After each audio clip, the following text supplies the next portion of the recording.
or ideas, what you consume influences who you become. On the Mind and Matter podcast, we learn together from the best scientists and thinkers alive today about how your mind-body reacts to what you feed it. Before starting Mind and Matter, I spent 10 years in academia doing scientific research. I got a PhD in neuroscience where I focused on neuroendocrinology and the neurobiology of behavior, and before that, I specialized in molecular, developmental, and evolutionary genetics. I use my scientific background to help parse and translate the information that guests share on the podcast. In addition to the podcast, I write long-form written content inspired by the show where I integrate what I've learned across episodes. I also have a free weekly newsletter where I provide you with upcoming guests, share links, and provide commentary on scientific studies and research that I'm reading, and more. Visit mindandmatter.substack.com to find all of my content.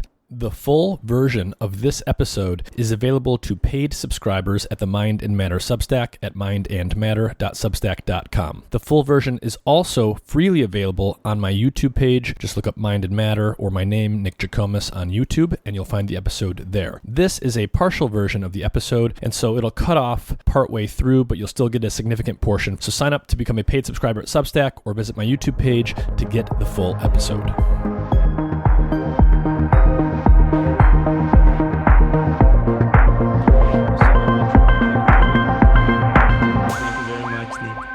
Can you start off by just telling everyone a little bit about who you are and what your lab studies? Yeah, so my name is Marcelo Dietrich. I'm an associate professor here at the Yale School of Medicine, and my lab is particularly interested in the dynamic change in neurocircuitry that happens throughout development. So from infancy to adolescence to adulthood, how neurocircuits are changing to regulate distinct behaviors and physiological needs. So that's what we are studying. And on your lab website, you have a nice lab website. You have this video and a quote from a man named Harry Harlow. Can you talk a little bit about what that quote means and who that was? Yeah. So yes, Harry Harlow. The quote is that if we have learned anything about the studies of monkeys, is that we have to learn how to love before we learn how to live. And it's a long story. I will try to make it short. So Harry Harlow was a primatologist, a behavior scientist who made really pioneer studies in the 50s, 60s. And we can talk more in details if you want, but basically what he was trying to test is what are the factors in a mother that are relevant for a baby. So he took orphan monkeys. He would actually fly these monkeys from India. He was a pioneer in studies rhesus monkeys. And then he would raise these monkeys with two types of wired mothers. One wired mother that had a bottle of milk, and one wired mother that had a cloth. And so the cloth would provide some kind of tactile experience. And the idea was to test the hypothesis that whether the monkeys will like better a milk or tactile experience. And those studies were really mind-blowing back in the day because the monkeys would spend like 23 hours and a half of the day wrapped around the cloth mother. So they would overwhelmingly choose the cloth mother. So the idea was, well, obviously the baby needs to eat and the mother's the source of food. Obviously babies love to be embraced by their mother and hear the mother's voice and all these things. But when you put the food, the milk, against the physical touch sensations of the mother, you're saying that the monkeys would spend almost all of their time getting that physical touch. They really seem to prefer that. Yeah, correct. And I think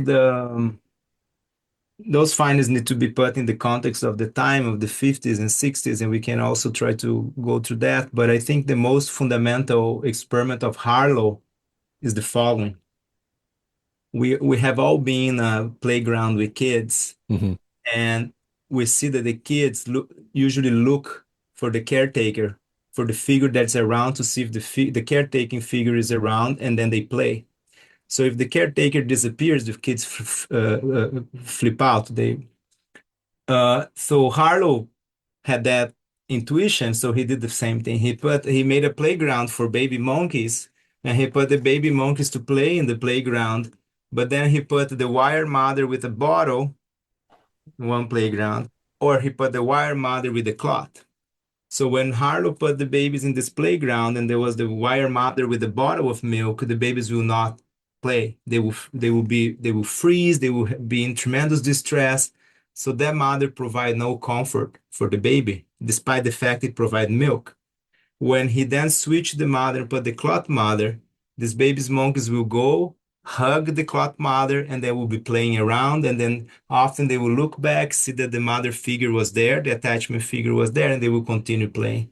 So that was really, I think, the key experiment showing is not only a preference, but this artificial inanimate mothers have actually the capacity to buffer the distress of the infant and allow the infant to explore and play and learn about the world.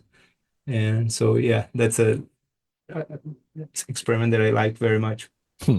Yeah, and it starts to tell us that I guess there's multiple things in an infant's environment that are tied to its mother that are of interest that the baby needs. It needs food, it needs safety, and to have a protector around. It needs that physical touch, but all of those things are not weighted equally to the infant. That some of them are having sort of a stronger effect on the baby. Yes, certainly.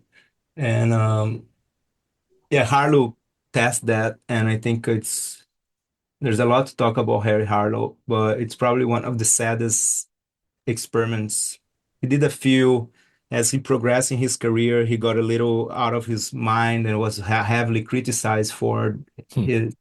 the ethics of his experiments. And one experiment that he did was to cool down the mother. Hmm. So he cooled down 2 degrees cooler than the room temperature and ask whether the baby would attach and would get milk from the mother. And this is the artificial mother. Artificial, yeah, Yeah. artificial. And he did, I believe, I might be incorrect on this one, so we have to double check.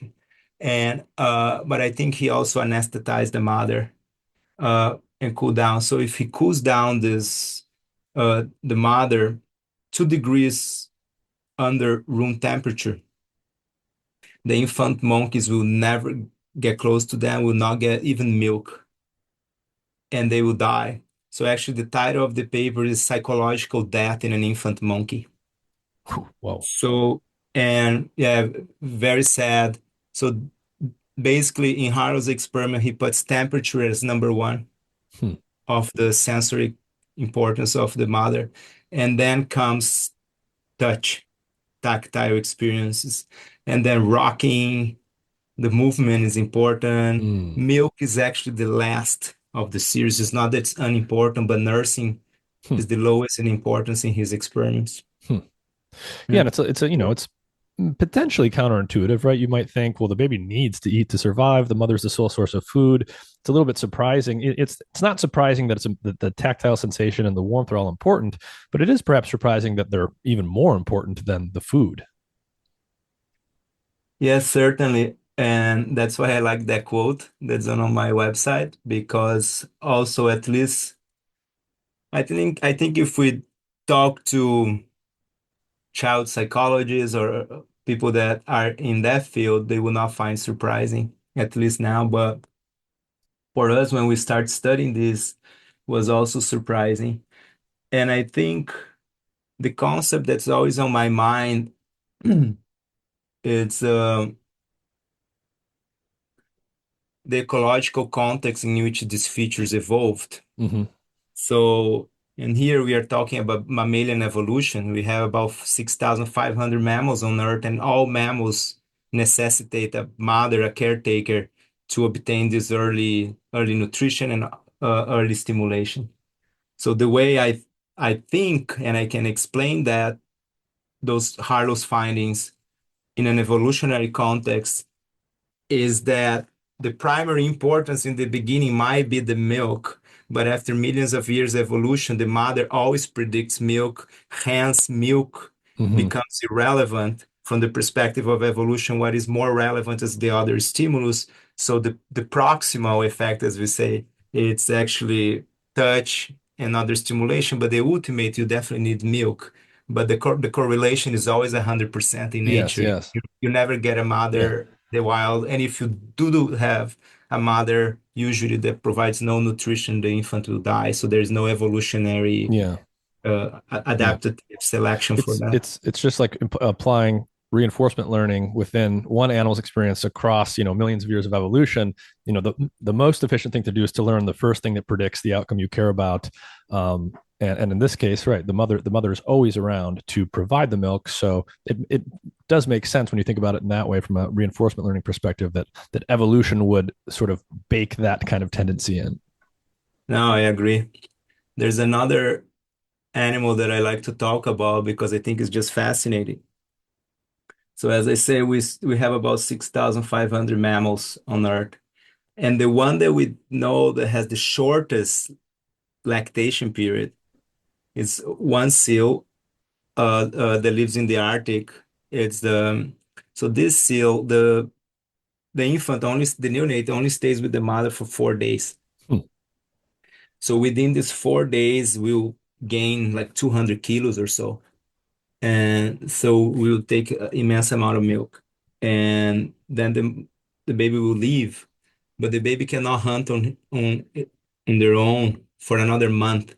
So they survive, they fast for another month, only eating ice as a form of hydration. So Hmm. actually, the physiological systems to eat are not ready, but ecologically, the baby cannot stay surrounded by the mother because there's a risk of predation. But even in that extreme evolutionary context, ecological context, the attachment, the relationship of the baby with the mother didn't disappear. It did shrink to 4 days, Hmm. but it did not disappear. Maybe we need a few more millions of years to find mammals that in which that bond will be broken. But that's one of the extremes. Yeah. So that just gives a sense for the strength of this bond and the importance of that. Exactly. That's Yeah. is very is basically a constitutive part of being a mammal. Hmm. And one of the things we're going to get into here is how hunger and feeding work and how some of the circuits in the brain develop that regulate that.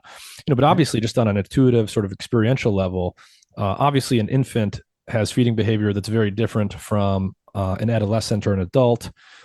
As adults, we eat so many different types of foods. We have to learn what we like. We get to test out all different sorts of tastes and see how we react to it. But for a newborn infant, right, it's sort of all baked in. There's going to be one food source for some period of time. It's just the milk. The baby doesn't need to learn about the milk really. The suckling reflex is going to be there right from the start. And as you said, the mother's obviously there when it comes to mammals. That's just part of being a mammal. Can you talk a little bit about how sort of hunger and food and nutritional needs change from infancy to adulthood and sort of general ways that cut across all mammals? Obviously the milk has a certain nutritional composition. It's presumably tuned to the baby's needs early in life, and those are going to shift over time. But what are some of the ways, the major ways in most or all mammals, that sort of the food needs and the hunger needs of an individual change from infancy onward? Yeah, it's a fantastic question. There's so much to unpack there. So many things come to my mind. Maybe we break down in piece and you can reflect on what I say. Mm-hmm. Since we are talking about different animals, different mammals, and examples of that, I will continue giving these examples because I think this one is mind-blowing too. So marsupials, some marsupials, so mammals that will have a pouch and the embryo will actually attach to the nipple within the pouch and Mm. then will grow within the pouch. Some marsupials will have multiple layers of nipples. So, for example, we'll have the vagina will have three chambers. So the first embryo climbs from the chamber and attaches to the first layer of nipples.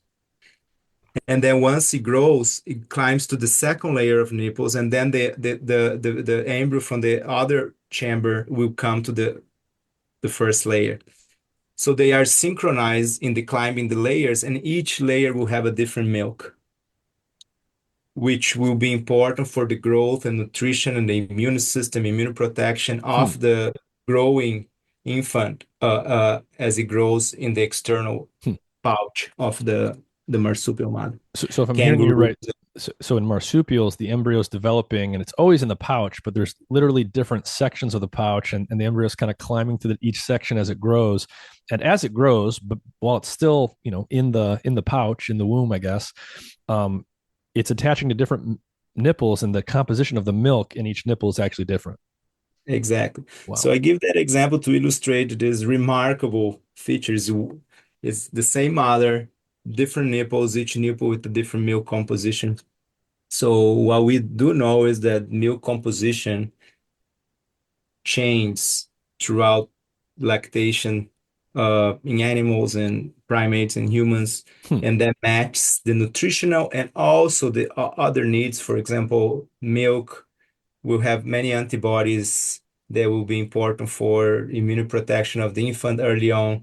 For example, IgA, that's a mucosal antibody, will be very high early on, and then we will start Hmm. fade as lactation goes on, as also the infants start produce their own levels of antibodies. So there are all these features that are matching the physiology of the infant. So if so, that's talking about that. So um, maybe you. Yeah, so basically, I mean, obviously, the nutritional needs of a baby are different than an adult. But what you're saying is like even within the preterm period, even within early infancy, the nutritional needs are changing. So the composition of milk, from when a baby's born on day one will be different, just a few weeks or months later. And that's all tuned to the baby's needs. There's the nutritional needs. There's the sort of immunological effect here. Before the baby can produce its own antibodies, it's literally ingesting them from the mother. And so all of these things sound like they're sort of beautifully orchestrated to perfectly match what the baby needs each step of the way. Yes, certainly. And so, yeah, and then the question you ask also the question about regulation, right? There's a regulation of feeding in adults. Well, that we know quite a bit about that, and how is the ingestion regulated in an infant Mm-hmm. or in a neonate? We don't know fully. That's the real, the I think the most accurate answer. And there are many theories of whether breastfeeding and intake of solid food, for example, utilize same neurocircuits, same brain processes or parallel brain processes and things like that. So we still don't know the answer to that. However, we know a few things, mostly from rodent models, I would say, rats, mostly, some work in mice, that very early in development, right after birth, they're, the neonates don't seem to have a mechanism to stop ingestion Hmm. when they are ingesting like breast milk. Hmm. In other words, if you take a infant rat and the infant attached to the nipple of the mother, but instead of getting milk from the nipple, you pump milk in the mouth, Hmm. this baby will ingest constantly until almost literally exploding. Oh wow. Will only stop when the stomach is in huge, huge, huge, huge. So So it sounds like that in an infant rodent, at least, the satiety mechanisms that are developed in an adult are not there yet. yeah. So when you put that in perspective of the relationship of what is happening in breastfeeding, it makes sense from the following perspective. The regulation of the intake is actually done by the milk ejection reflex. Hmm. And the milk ejection reflex is not constant. In fact, when the baby is attached to the nipple, is stimulating the sensory neurons in the nipple.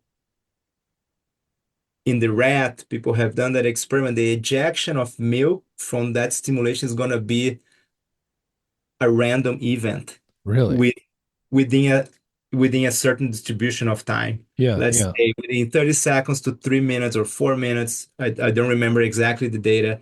When the milk is going to be ejected is a random Hmm. probability.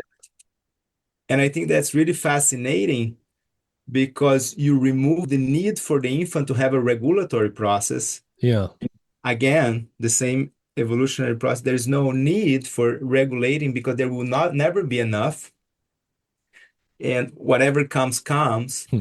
It comes with the timing that's definitely sufficient for absorption, opening the stomach, going to the lower gut, and getting more milk, more Hmm. milk. So the Hmm. mother regulates that process. Again, you give to a third party the regulation of the self. Yeah.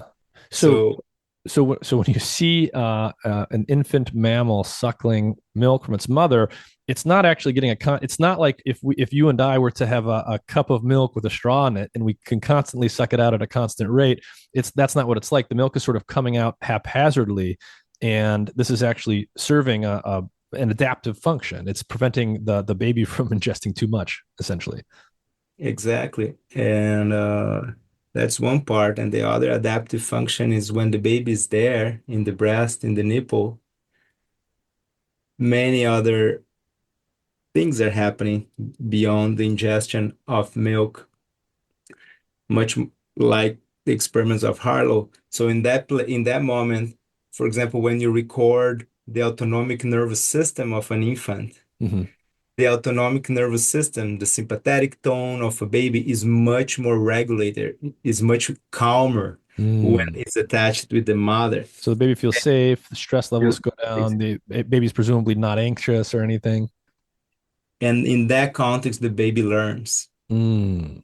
In that context, the baby so it's calm, stress response is low. The baby learns about the environment. Yep. Very early days, we learn odor associations. We start learning sound associations, and then when Hmm. vision start to get better in the human baby, we start learning facial Yeah, expression, yeah. all in So that context. yeah, and this would imply that I mean there's a lot you could unpack here and there's a lot of things you could think about in terms of, modern human caregiving for infants and stuff. So, just ask you one thing here. You could imagine two human babies. One of them is getting breast milk directly from the mother, the natural way, and doing things the natural way. Another one, you could imagine giving an infant formula from a bottle, same nutrition value, same calories, and everything. The implication here is that baby would actually have some learning deficits, maybe because they're not going to have this change in their sympathetic nervous system that's going to affect their stress levels, and that's going to have knock-on effects for their ability to learn faces and to become familiar with their environment.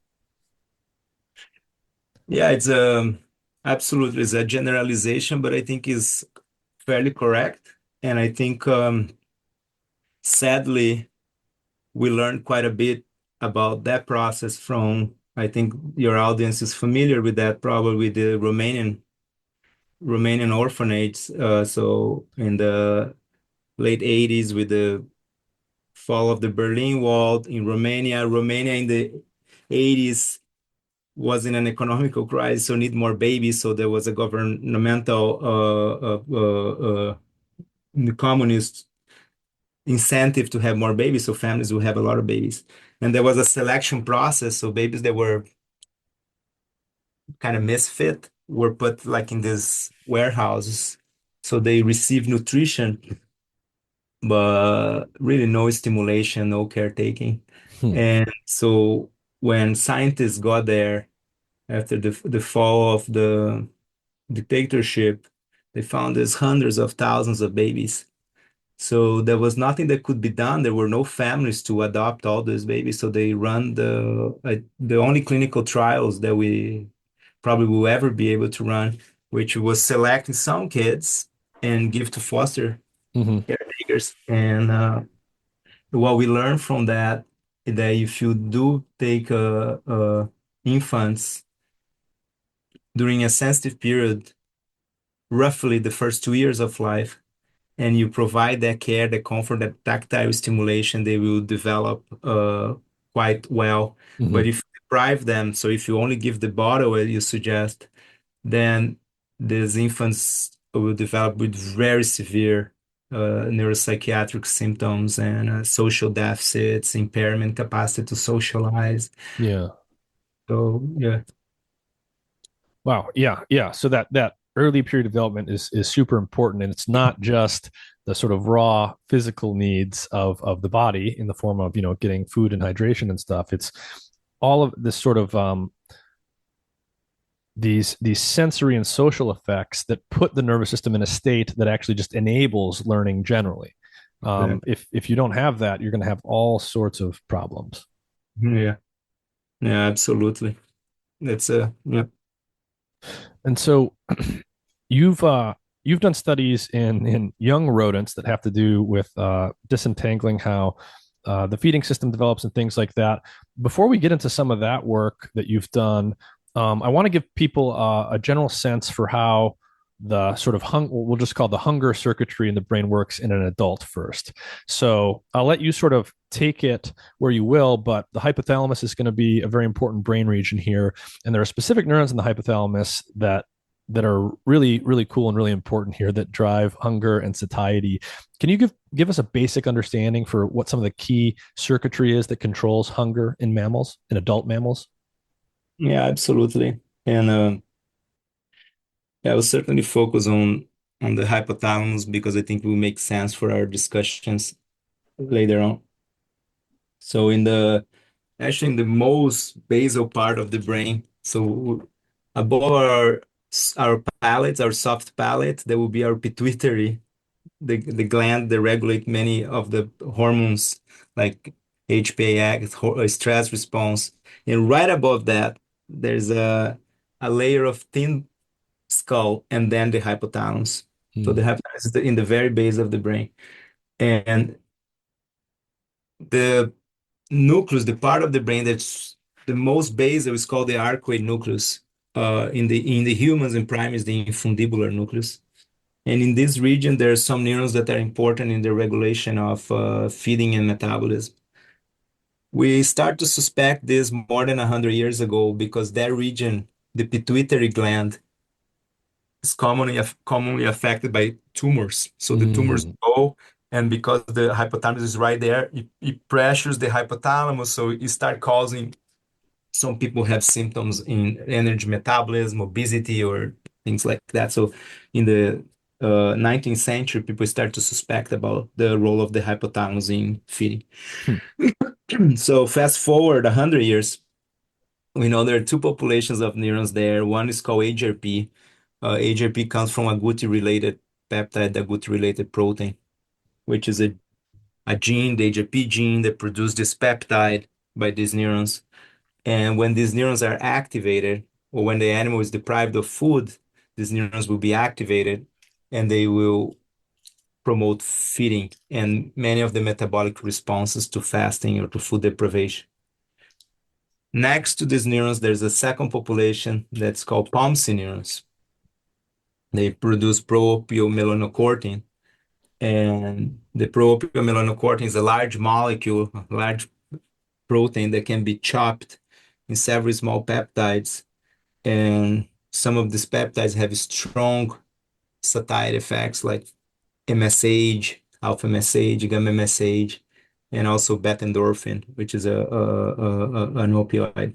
So the POMC neurons are thought to be the counter arm of the AGP neurons, having a little more delayed effect, but when they are active, they promote satiety. And AGP neurons, when they are active, they promote hunger. That's an overly simplification, but I think it's a Yeah. fair one. So a bit of a simplification, but in essence, at the bottom of the brain, in what's often referred to as the arcuate nucleus of the hypothalamus, there's two neurons, and basically, if you turn on one type of neuron, the HRP neuron, animals look like they're very hungry, they will eat a lot, etc. And if you turn on the other POMC neurons, you basically get a counteracting effect. Exactly. And so naturally, you would think, what do we know about these neurons in terms of their activity? If you've got sort of a hunger neuron type and a satiety neuron type, you would imagine that turning on, say, the AGRP neurons drives feeding behavior, that when animals are hungry and they're looking for food, those neurons might be very active, et cetera, et cetera. Is that essentially how they work? Yeah, it's yes, that's a So in the early 2000s, it was shown that the HRP neurons will respond in that predicted manner. You food deprive an animal, you have increased activity of HRP neurons. You feed the animal back, and the activity will decrease. The techniques used back then were markers that have a very slow dynamics, which Hmm. means matter of hours Hmm. to find those activity changes. And in 2015, using new technologies, basically three labs almost simultaneously, Scott Sternson at Janelia Farms, Mark Enderman at Harvard, and Zachary Knight at UCSF, uh, using three distinct techniques, they were able to record the activity of these neurons in the live mouse. And they actually show that once the animal actually sees the food or perceives that the food is available in the environment, the activity of these neurons will suppress, will decrease, in fact, in anticipation of eating. Hmm. After eating, there's a further suppression that comes from gut signals, but that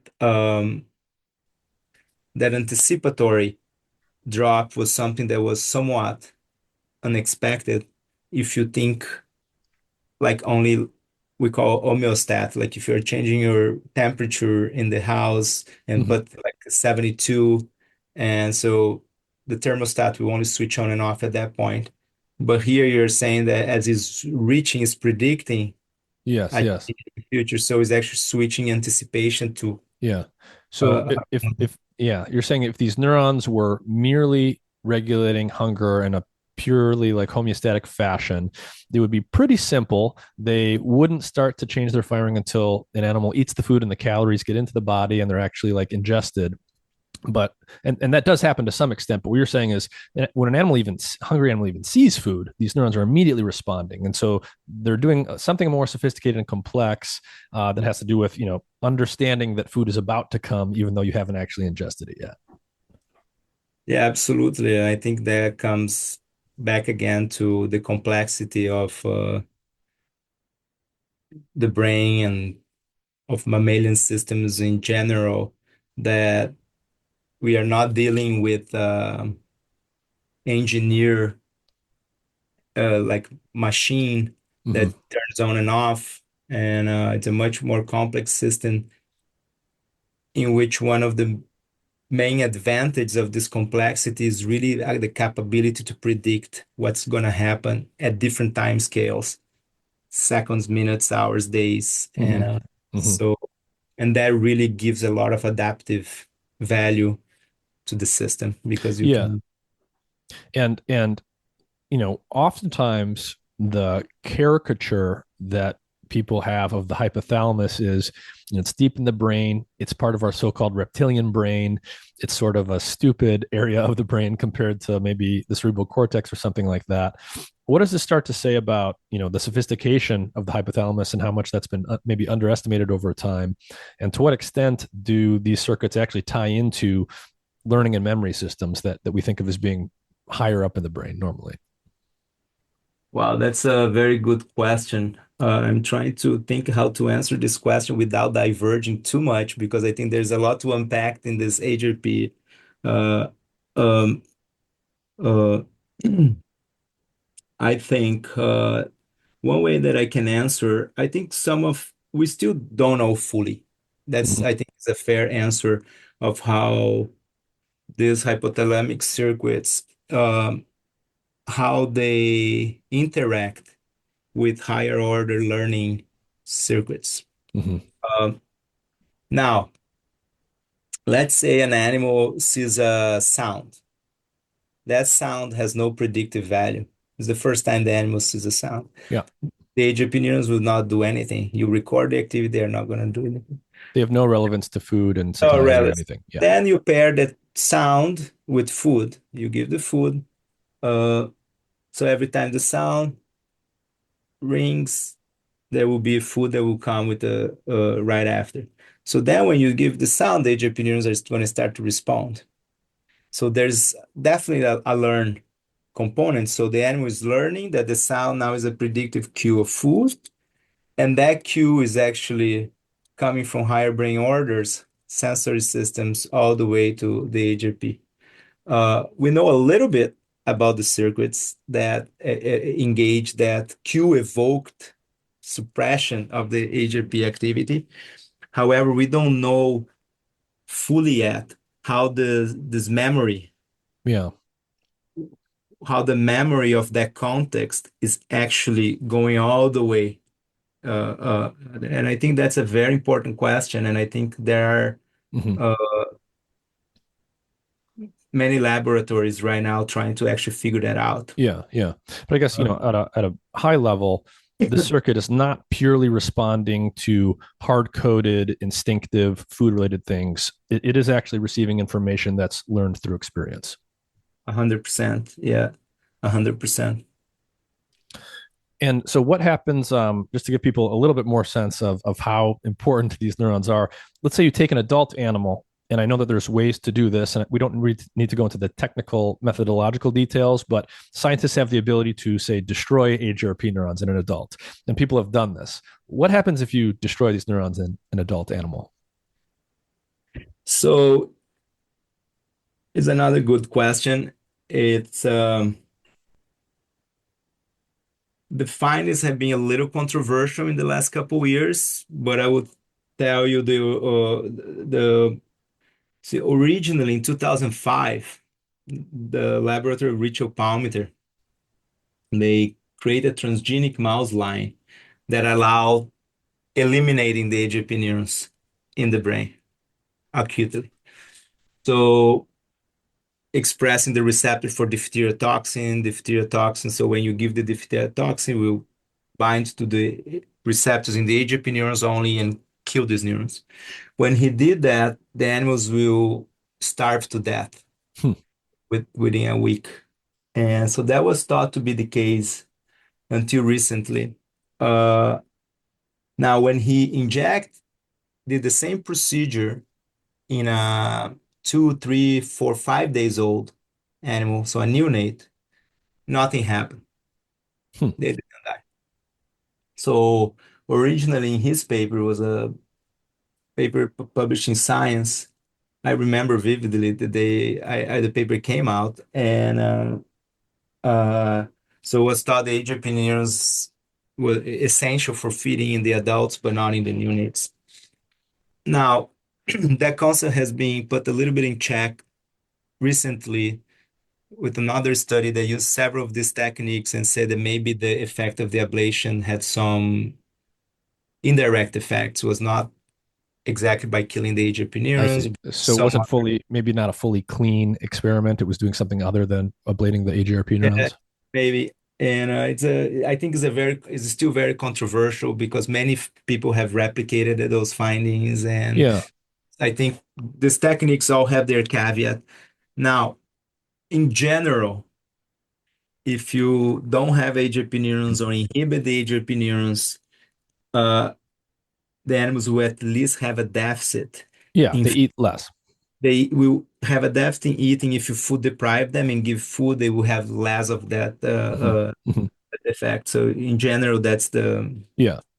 And I guess in any case, technical issues aside, one of the key results there was that you see a big difference in the type of effect you get in babies versus adults. absolutely.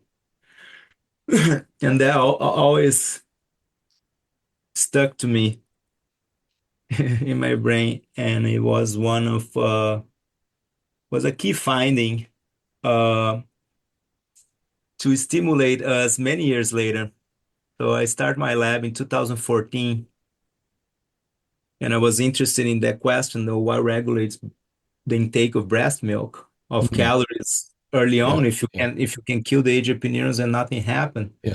And I Is mean, that immediately I'm thinking of what you told us before, where the baby, there's this mechanism in place in the mother to make sure that not too much milk comes out, because the baby actually doesn't have the ability to self-regulate its intake, and so that would imply that the maturation of certain parts of the brain that have to do with feeding and satiety takes time and has not developed in the early infant. Yeah, absolutely. Yeah, this concept, it's much clearer to me, and I think to us in general today than it was 10 years ago. Mm-hmm. But that was somewhat what we tried to test. Basically, we asked the question whether these AGP neurons that promote hunger would regulate the intake of breast milk or would have any importance for the ingestive behavior of infant that's still in the full dependency on the mother. So the mother is the regulator.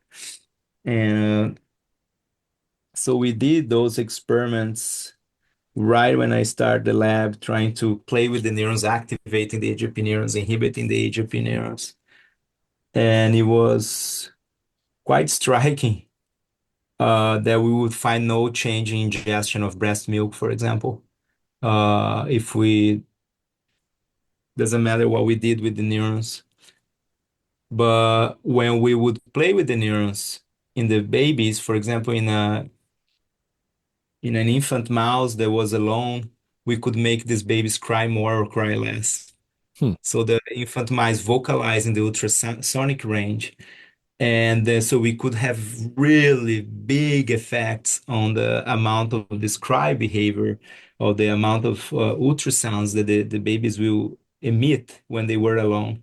Hmm. And we thought that that was quite interesting. And those ultrasounds are known to function as a cry, which means if the mother listens, the mother comes, it Yeah, will be yeah. attractive to the mother.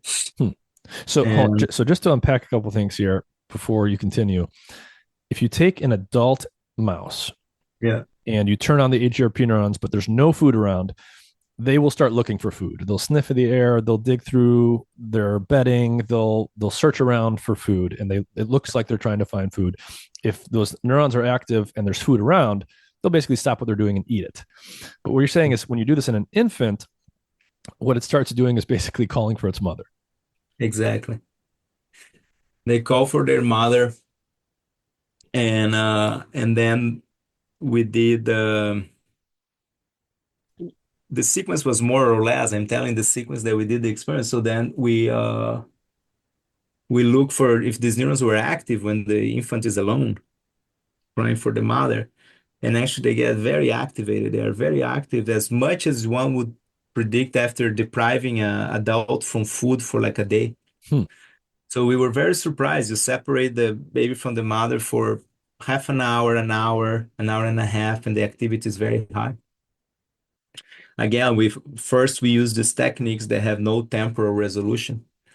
And so the neurons were active when the infant is alone, the AGP neurons, and when you inhibit these neurons, they cry less. When you overactivate them, they cry more, and Mm-hmm. that changes the mother behavior. And then we took some of these techniques that I mentioned that these labs used in 2015, and then we applied them to record the infant mouse, which is quite tricky because the infant mice are very small and they grow from one day to the next. But yeah, I also remember those experiments, and basically it was quite striking when we are recording the neurons and the infants are with the mother, with the siblings in the nest. The neurons are quiet. As soon as we take everybody out and they are alone, the activity of the AGP start firing immediately within seconds. So it's a very rapid effect. Mm-hmm. And as soon as we put any social partner back, be the siblings or the mother, the activity suppressed to what it was before separation within 30 seconds. Mm-hmm. It's a very rapid alarm system, like turn on, turn off. Mm-hmm. That's very different from what we understood from how the activity of these neurons is modulated in the adult, because in the adult, the activity is slowly increases as the animal is deprived of food. Yeah, yeah. It's a slow signal that's tied to basically how hungry the animal is. Yeah. And here is within seconds. Hmm. So, and what was uh, interesting, the experiment that we did, very, very much inspired by Harlow, was separate a baby mouse, activity of the AGP neurons is high, and then put it back different Mm-hmm. kinds of foster mothers Ah. and see what is important for suppressing the activity Mm-hmm. of this. And I guess naturally, to anticipate some of this, naturally knowing what we knew about AGRP neurons and the relationship to hunger, these are, this, people call them the hunger neurons, basically. You might predict, I might have predicted, I think, that if you took the baby away from its mother, the mother predicts food for the baby very reliably. So the AGRP neurons become more active. And if you then give it milk without the mother present, the neurons might get silent again because the AGRP neurons are supposed to be all about hunger. Exactly. So we did that, the exact experiment that you said.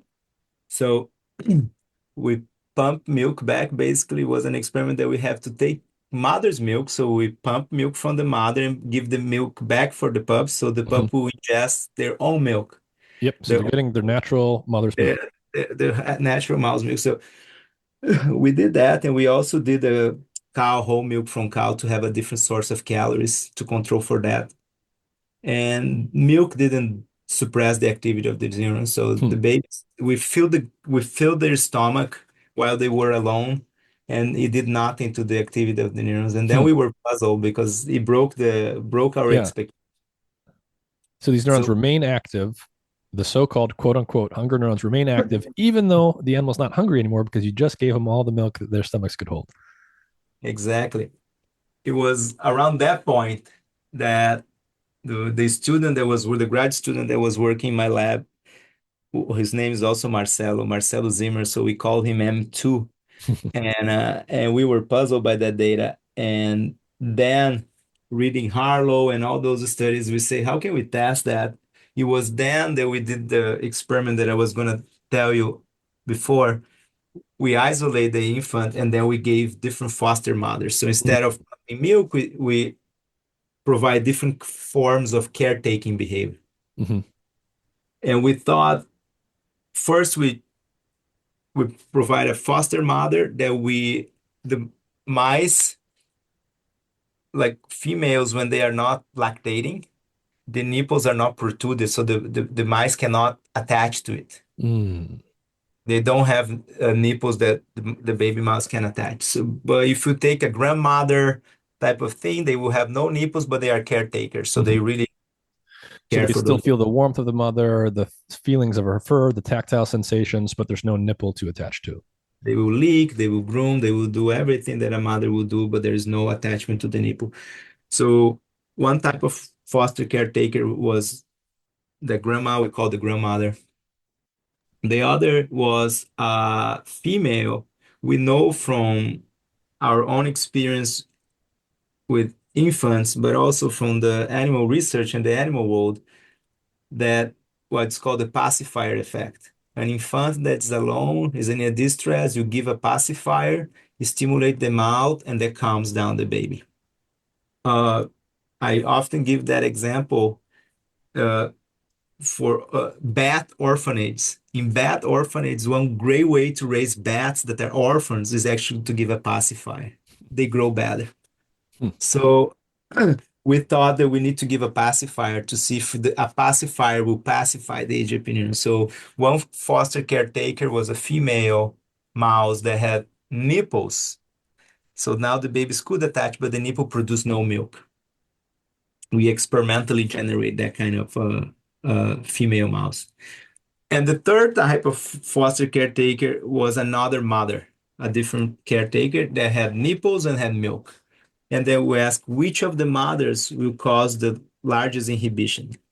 Against the prediction being that if these neurons are hunger neurons, the presence of milk should suppress when it comes from the natural environment, the breast. Mm-hmm. Maybe when we pump, we had no effect because it was artificial. Mm-hmm. And the results were striking. If we give a caretaker, a grandmother, no oral stimulations, just caring, we suppress the activity of Hmm. the EGFR, let's say 30%. Mm-hmm. If that foster caretaker has nipples, therefore oral stimulation, we suppress, let's say 80%. Mm.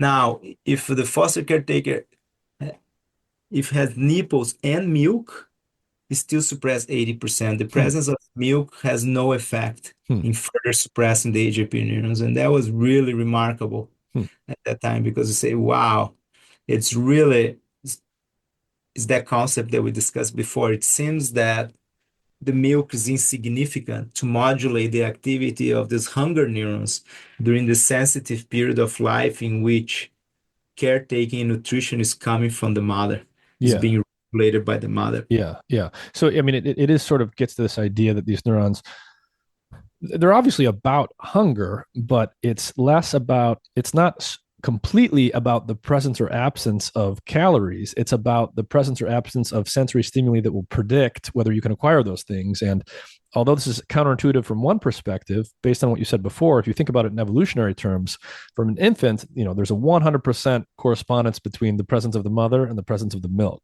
So it sort of makes more sense that it would be sensitive to these predictive sensory cues.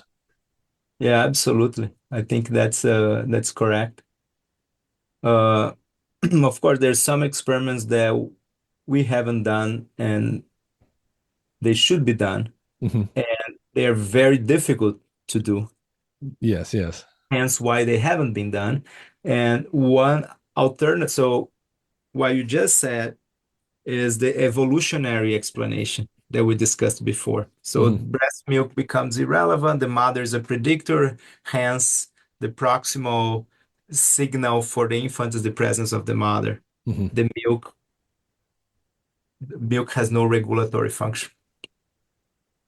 Another explanation will be what we will call a developmental explanation or an ontogenetic explanation. Mm-hmm. It will be somewhat like this.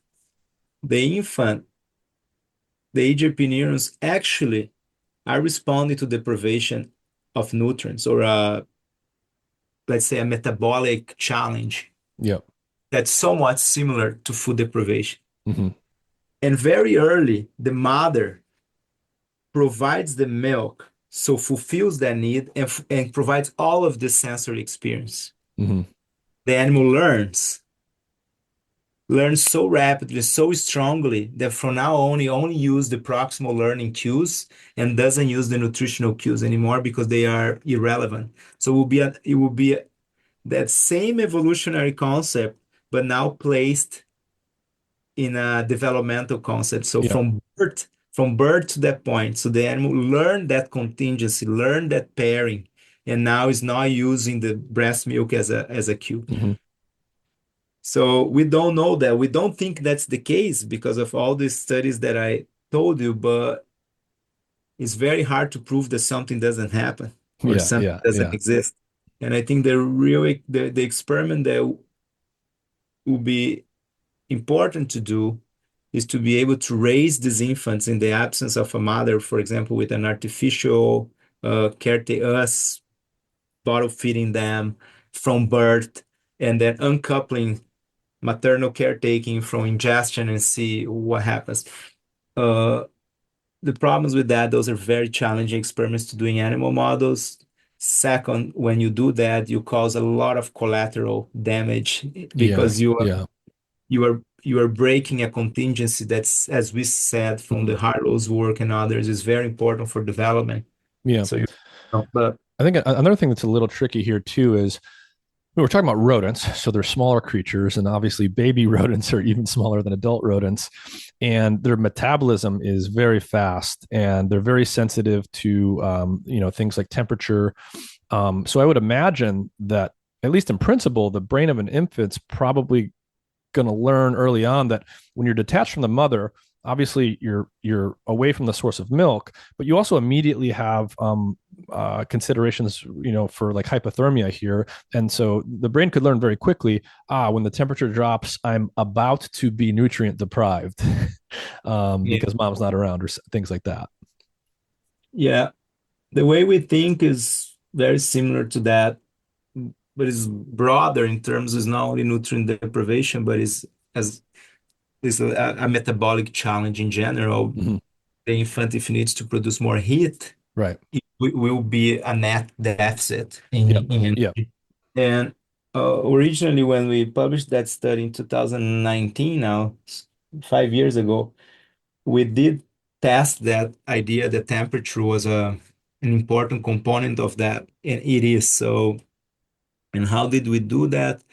Basically, remember, if we socially isolate the baby mouse, HAP neurons, the hunger neurons, quote unquote, are highly active. So what we did was to provide a warm environment. Hmm. If you provide a warm environment, that's the temperature of the nest, then you prevent that activation or you block substantially that activation. I see. And we also did an experiment to test whether there was learn. In other words, did they learn that when they are alone, it's cold and that generates a temperature shock that needs to amplify metabolism. So it's a learn. So what we did was to raise put mothers at thermoneutral temperatures. Thermoneutral is when you don't need to produce heat from your body to warm yourself up. Hmm. So we raised mothers at 35 Celsius, so the temperature of the nest. They delivered the babies at that temperature. So the babies never saw anything lower than 35 Celsius, so they were always warm. They never had to produce heat. Hmm. And 10 days later, around the time that we did the other experiments, we separate them from the mother. Yep, just like you did before, but now temperature is not a variable. Yeah. So we separate at 35 Celsius, so they are just alone, or we separate them at a colder temperature, room temperature. So if we put these babies alone, uh, at 35 Celsius, we have a very minimum activation of the neurons. Mm. Really, really, really minimal. Hmm. So almost no activation. If we put the babies at room temperature, we have an incredible activation. Hmm. So they don't need to learn the contingency. Yeah, yeah. It's something that the system is capable of responding without experience in that Yeah. regard. And so, if I'm hearing you correctly, I think this is what you were getting at a moment ago. It's as if the neurons are anticipating metabolic need, and obviously, food is an important thing related to your metabolic needs of the body, but it's not the only thing. Exactly. So temperature, other forms of, if for an infant, very likely temperature is one of the primary needs for the infant, given what you said, they have high metabolic rates. And even the work of Harlow, as I said before, I think speaks to that fact because when he cools down the mother, the babies will not attach to the mothers. So Hmm. temperatures seems to be an experience or heat from the mother, a sensory modality that's very important for Hmm. the infant. Yeah. Hmm. And sort of, given everything we're talking about, how, hunger needs and developmental needs change at different phases of the lifespan, I would imagine that a lot of the circuitry changes or develops around a critical period, which I would guess for this would be around the time of weaning, because that's when the animal stops needing its mother for milk and can start eating solid foods. Do we know anything about if the circuitry is changing around that time or anything like that? Yeah, we know a little bit about the circuitry change, but I would say definitely not enough. And we have follow-up work that's unpublished, but I'm happy to share that touch touch on this issue. So on the circuitry, we know actually that the HRP and POMC, this feeding satiety neurons, they have a lengthy development. So they would, in the mouse world, they will develop all the way up to 5, 6 weeks after birth, which means that's middle to late adolescence.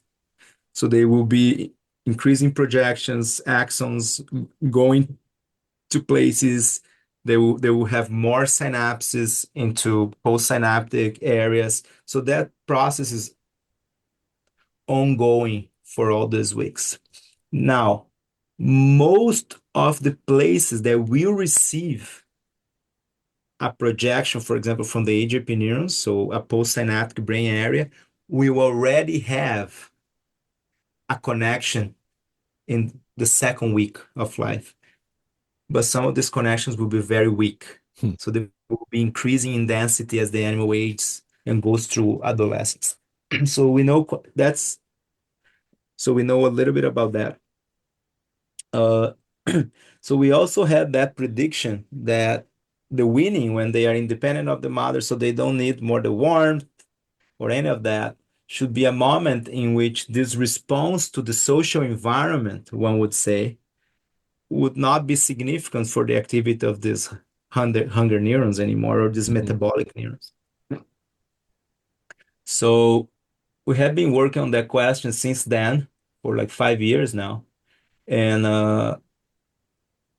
it's very surprising. So if we take an adolescent mice and now we socially isolate these mice, let's say a mouse that's in early adolescence, 25, 28 days old, haven't seen the mother for a week, is eating on their own. We separate these adolescent mice for a couple hours from their siblings. And when we separate them, we give them food. So if they want to eat, they can do whatever they want. We see the same activation of the AGP neurons that we saw in the babies. Hmm. So actually, the effect doesn't go away.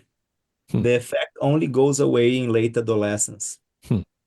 when they are in the last stage of maturity, sexual maturity, when they really become sexually mature, and potentially when there is a switch, we can talk more about the value of social behaviors. Hmm.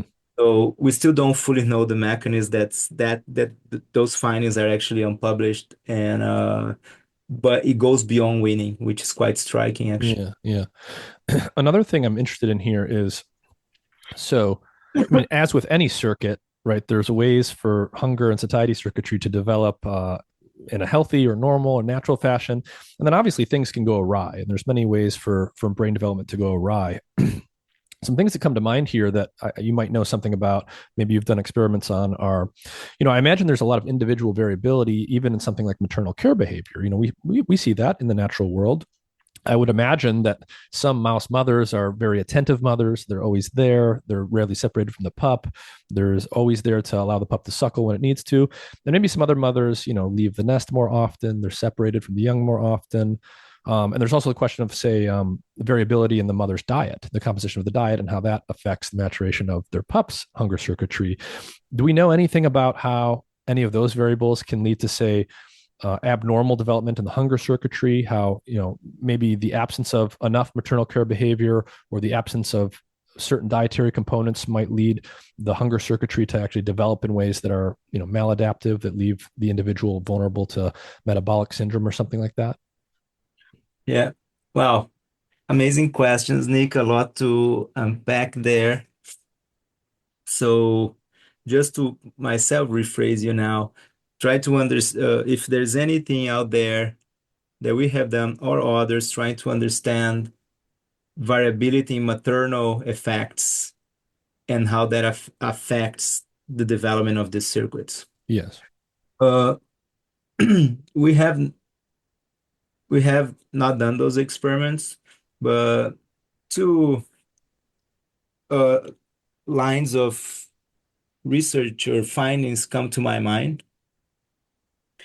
All of them relate to nutrition and diet or availability of nutrients. So the first is to, as you said, to switch the diet of the mother. Mm-hmm. For example, in the mouse world, we switch to a diet rich in fat, and so a high fat diet.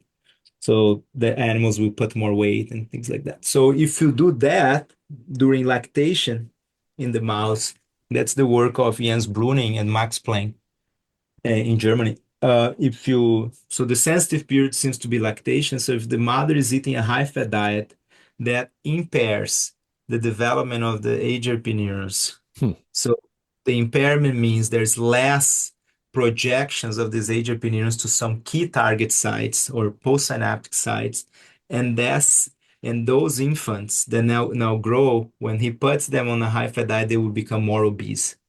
So it seems that the diet of the mother affects the development of these neurons and leaves a mark that will Mm-hmm. affect how the infants will respond. I see. Uh, So if you give a mother a high fat diet during lactation, that's presumably affecting the composition of the milk and therefore what the infant is ingesting.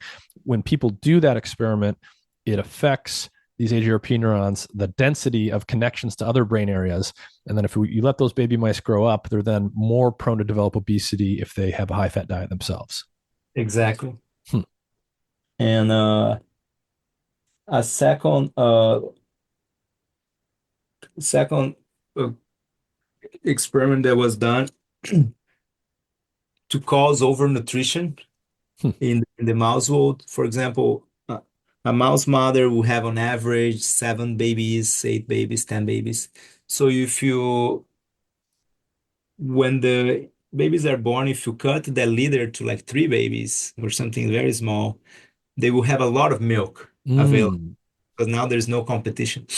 So in that way, you can have a model of overgrowth. They Hmm. will they will grow quite a bit and put a lot of weight.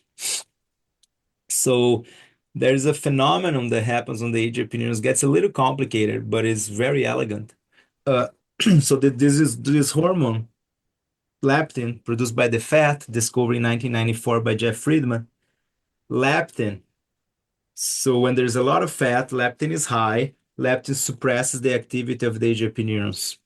So it should decrease this hunger state overall. That's a simplified conceptual framework. Hmm.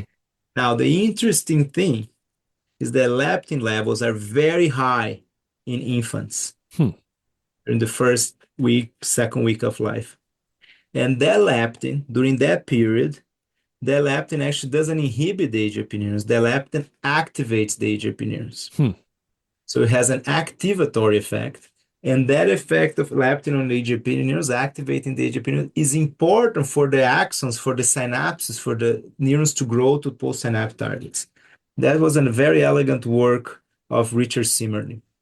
So I'm saying that because leptin activates the neurons and then suddenly switch to be an inhibitory signal because the neurons start expressing a particular type of potassium channel. So there's a shift in the Uh, expression of yeah. channels in the So at some point in development, these neurons start expressing new channels, and something that used to activate them, leptin, a gut hormone, is going to come to inhibit them after they cross that key threshold.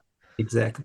So the work of Laurie Zelter at Columbia, she showed that in a model that you can do this overgrowth, having like 3 babies being raised by the mother. Hmm.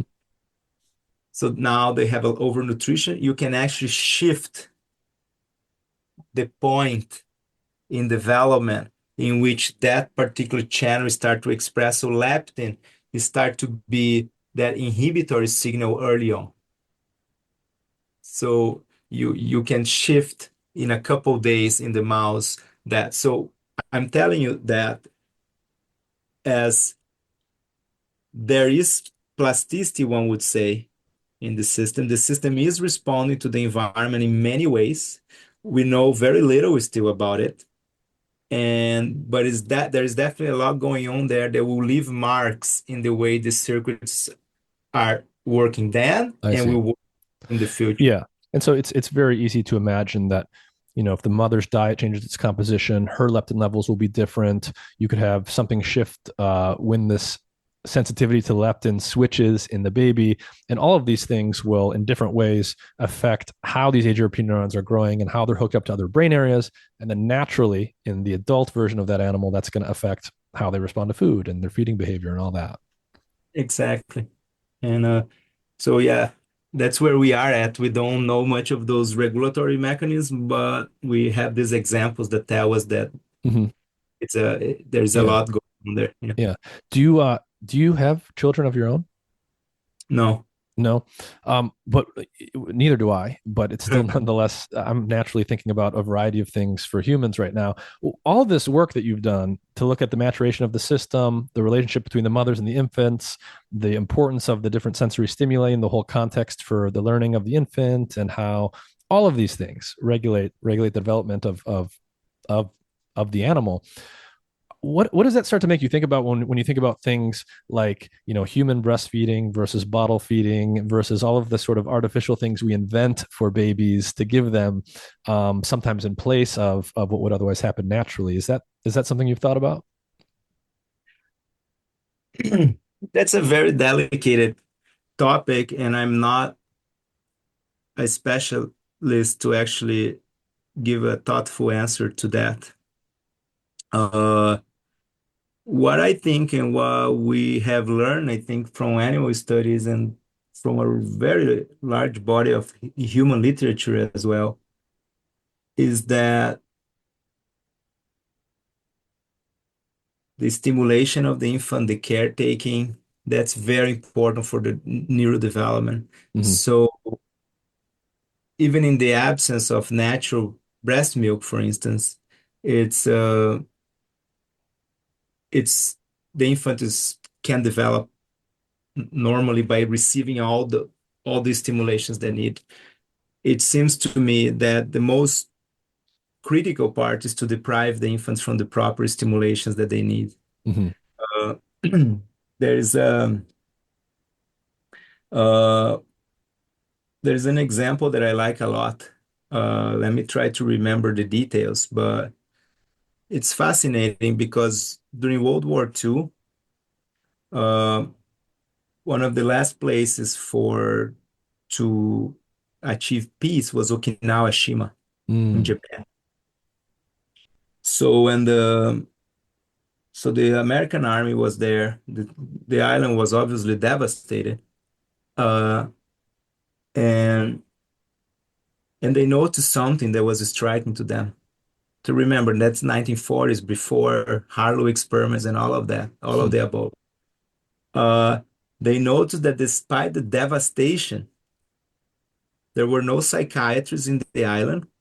There were no such a thing as a psychiatric hospital, and people were really mentally stable. Hmm. Uh, they just came from a war. Many people were injured, and there was not much going on in terms of psychological Yeah. issues. They just went through this major trauma, but no, it wasn't like everyone was walking around with severe PTSD. And back in the day, half of the beds in American hospitals were for mental health. Hmm. So mental health had a huge cost. So they were really puzzled by that. And so they made a movie. They filmed Okinawa Shima. The movie is called The Okinawans. Hmm. And in this movie, they show all this data and they say there's only one thing that we have observed that we can think that is what's causing this psychological stability or strength of the Okinawans. And it doesn't seem to be a change in diet, a change in genetics, or anything like that that compares to folks in the Western world. But it seems to be the way that the Okinawan newborns are mothered. Hmm. So for the first 2 years of life, the Okinawans are fully under uh, caretaking of their mother, 100%. So every sign, the mother will pay attention, will take care of what the baby is in need, and often will give the breast for both nutrition or not Hmm. as a calming effect. From 2 years old, the oldest daughter, if there's no, if the family has, the baby doesn't have a oldest daughter, it will be somebody else, cousins or other Hmm. siblings that will take care of that infant from 2 to 5 years. Hmm. So Which there's always someone around in the nest. there's always somebody around in the nest. That baby will never be in the playground alone. Hmm. And then say the only explanation that we can find for this psychological strength of the Okinawans is the fact that they have these strong relationships and they don't have any distress or adversity in their life, so they can control their emotions fully. Hmm. And that was a really remarkable finding. It's a beautiful movie. It's and which anticipates all the experiments of Harlow and attachment theory and things that we are talking until now. So I think that kind of findings that we know a lot now experimentally is that this sensory, the caretaking from both parents. I talk a lot about mother, but doesn't need to come from the mother. Can come from the father. Can come from uh, um, other caretakers. It That's what is important for the developing infant to have that sensory exposure. Hmm. Hmm. Wow. So yeah, always having someone in the nest. Yeah. Interesting. Interesting. Um, Another thing I want to talk about that it sort of relates to this, but we're going into a bit of a different topic now. You study individual variability in behavior and how that develops. And I haven't looked into this in too much detail, but I know that's a topic you study, and I know that you also seem to be studying it using a very peculiar animal. Can you talk a little bit about what you're doing there? Yeah, it's a little bit of a changing topic, but I have always been fascinated by this concept of individuality and how we come about to be what we are. And and of course, there's a lot of debate out there about the nurture nature, uh, um, the importance of nature nurture for development, and then for individuality, which means the genetic makeup of an animal and all the environmental experiences that they have. And I'm particularly interested in these concepts in mammals that have a complex brain, have this postnatal period that they have a dependency on a caretaker. In that period, the brain is growing, the cortex is growing, and the baby is learning all these contingencies and being exposed to all these sensory experiences, which is quite unique to mammals. So I wanted to try to study that in a model that I can control the genetics and that I can control the environment. Uh, in other words, if I would have four nicks in front of me, four monozygotic twins, clones that were raised in the same conditions, would the four nicks be interviewing me for the podcast, or maybe one will be sitting on my seat, or what would happen? Mhm. And would they have the same diseases or not? And I think that's important.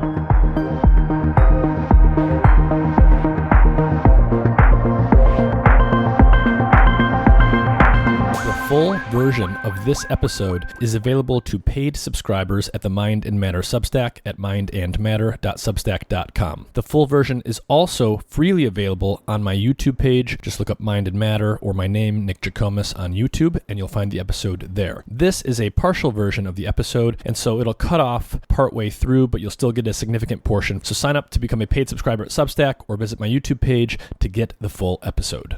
Hey everyone, I want to take just a minute to tell you about a really cool health monitoring device I've been using called Lumen. It's a handheld, pocket-sized device with a sleek design. The Lumen device measures CO2 levels in your breath, which allows their technology to determine the extent to which your body is burning fats versus carbohydrates. Lumen helps improve your metabolic flexibility, your body's efficiency in shifting between using fats and carbs for energy. I use this device in the morning, or before bed, or after meals, or after workouts to track my metabolism. With just a couple weeks of use, I learned a lot about which foods were causing my body to burn mostly fat, mostly carbs, or both, as well as how long I needed to fast and how hard I needed to exercise to promote fat burning. Being able to track whether your body is burning fat versus carbs will help you figure out how your body responds to your lifestyle and whether or not your weight loss and fitness strategies are actually working. Lumen is great for anyone looking to optimize their health for either weight loss or athletic performance. Their easy-to-use app allows you to track your results together with what you're eating and how you're exercising, and it syncs with other devices like the Apple Watch. Click the link in the episode description to learn more and use the code MINDMATTER, MINDMATTER, to get 10% off your Lumen device today. That's on top of the site-wide sale they are currently running, and the Lumen device is eligible to be paid for with FSA and HSA health accounts. Check out the link in the episode description for more info. This episode is supported in part by Athletic Greens. Their main product, AG1, is a comprehensive and convenient daily nutrition product containing 75 vitamins, minerals, and whole food sourced ingredients with less than 1 gram of sugar per serving, no nasty chemicals or artificial anything. It's gluten and dairy free and compatible with paleo, vegan, vegetarian, and ketogenic diets. AG1 is a quick and convenient way to supplement your diet to help ensure your body is getting the nutrients it needs. It comes in powder form, and you can mix it in water and drink it, or you can put it into a smoothie or a shake or something like that. I mix it into water and drink it, and it's super convenient. If you go to athleticgreens.com/mindandmatter, Athletic Greens will give you a free 1-year supply of vitamin D and 5 free travel packs with your first purchase. Their vitamin D product comes in tincture form, so you just take 1 drop each day. A large fraction of the population is actually vitamin D deficient, especially in winter months when we get less sun exposure. And vitamin D is super important for the proper function of the immune system and for a variety of other things. So visit athleticgreens.com/mindandmatter or click the link in the episode description. You'll get a free 1-year supply of vitamin D with your first purchase.